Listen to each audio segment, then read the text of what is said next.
Hello everyone, my name is Dr. Yamini Baviskar and I am a consultant radiation oncologist at CCA Nashik.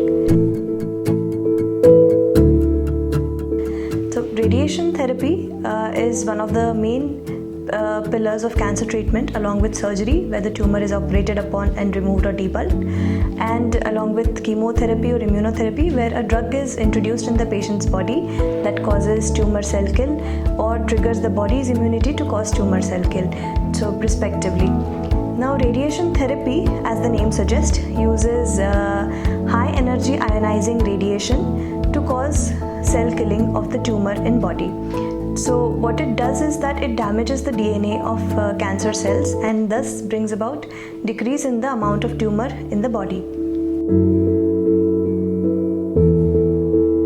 Radiation therapy, as the name suggests, utilizes high energy ionizing radiation or gamma rays or particles to cause tumor cell kill in the body.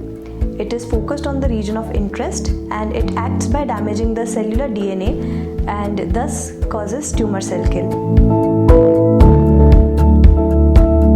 Now what to expect when you go for treatment or when your family physicians ask you to take radiation or your treating physician refers you for radiation therapy. So when you have been advised to take a radiation therapy, you would be first directed to a radiation oncologist.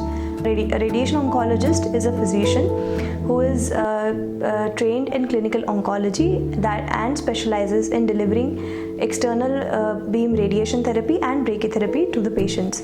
So basically a radiation oncologist is trained in clinical oncology, solid tumors and cancer care and specializes in delivering radiation therapy to the patient. This radiation therapy could be either external beam radiation therapy or could be internal, that is delivered with the help of some radioisotopes, which is also called as brachytherapy.